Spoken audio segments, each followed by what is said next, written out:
ठीक है आप जा सकते हैं।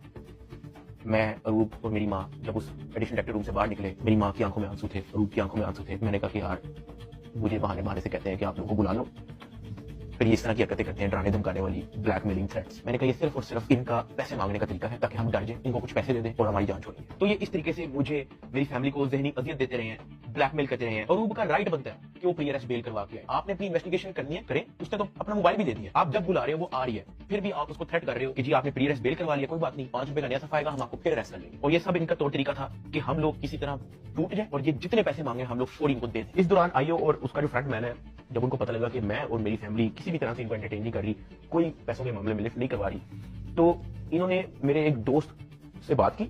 उस दोस्त को कहा कि इसको मुझे आके कहो कि ये पैसों से मसला हल होगा। उसकी जो भी गपशप हुई मेरे दोस्त ने वापस आके बताई, कहता कि ये पैसे ही मांग रहे हैं। मैंने कहा यार इस तरीके से मेरी फैमिली को ब्लैकमेल कर रहे हैं, इस तरीके से मुझे टॉर्चर कर रहे हैं, ये लोग चाहते क्या है? वो ये कह रहे हैं कि अरूब को हम पर्चे में नामजद ना करें और उस पर कोई नया पर्चा ना दें और उसको अरेस्ट ना करें, उसका वो 1 करोड़ रुपया मांग रहे हैं। मैंने कहा भाई इन्होंने मेरा बैंक अकाउंट ब्लॉक कर दिया, इन्होंने मेरी यूएसडीटी भी अपनी जेब में डाल दी, मेरे अब्बा जी का बैंक अकाउंट ब्लॉक है, मेरी अम्मा जी का बैंक अकाउंट भी इन्होंने ब्लॉक कर दिया, अरूब का बैंक अकाउंट इन्होंने ब्लॉक कर दिया, जिया का बैंक अकाउंट इन्होंने ब्लॉक कर दिया, इवन मुनीब जो अंडर 18 है उसका बैंक अकाउंट भी ब्लॉक कर दिया।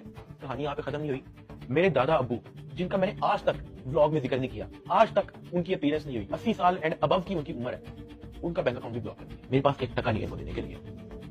सॉरी, उसने मेरी बात सुनी, कहता अच्छा। उसने एज इट इज जब ये बात आईओ को बताई, आईओ आगे से इसको कहता कि इन्होंने देखो 40-50 करोड़ रुपया सैलरी पर आउंदा। मेरे दोस्त ने एज इट इज मुझे ये बात आगे बताई। अब क्योंकि मेरी फैमिली ऐसे मेंटल टॉर्चर से गुजर चुकी थी, जब मेरे दोस्त ने ये बात मेरी फैमिली को बताई, मेरी फैमिली ने घबरा के कहा कि प्लीज आप किसी और से बात कर लें, अगर वो हमें लोन दे सकता है, कोई उधार हमें दे सकता है तो दे दे। मेरे दोस्त ने इवन मेरे एक और दोस्त से भी बात की, उसने मना कर दिया, कहता यार हम नहीं कर सकते, 1 करोड़ रुपए बहुत ज्यादा है। मेरे दोस्त ने फिर आईओ से बात की, आईओ कहता कि हम 60 लाख से नीचे नहीं लेंगे, अरूब की हद तक, अभी हम टकी की बात नहीं करें। ये बात जब उसने मुझे आके बताई, मैंने कहा मेरे पास है ही नहीं 60 लाख, या मेरे पास 60 रुपए नहीं है, सब कुछ इन्होंने ले लिया। अगले दिन मेरी कोर्ट में पेशी थी, मेरा रिमांड लेने के लिए जब कोर्ट में गए तो मेरी फैमिली वहां पे आई हुई थी। उन्होंने मेरे से हाथ जोड़ के, रंग उनके उड़े हुए थे, कहा कि साथ जो कह रहे हैं इनको प्लीज दे दो। अरूब कांप रही थी, कहती कि मुझे पकड़ लेंगे, मुझे पता भी नहीं है कि इनको कैसे हैंडल करना है, मुझे नहीं पता कि आगे मेरे साथ ये लोग क्या करेंगे, प्लीज ये जो मांग रहे हैं दे दो। तो मैंने उनकी शक्लें देखी फैमिली की, मैंने कहा ठीक है, लेकिन मेरे पास 60 लाख रुपए वाकई में नहीं है, आप किसी से बात कर लें। मेरे मामू आउट ऑफ कंट्री रहते हैं, ऑस्ट्रेलिया से फ्लाई करके आए हैं, जो हमने इनको ये सारी कहानी बताई है। मेरे एक मामू इधर पाकिस्तान में रहते हैं, वो भी आए हैं, उनसे हमें उधार लेना पड़ा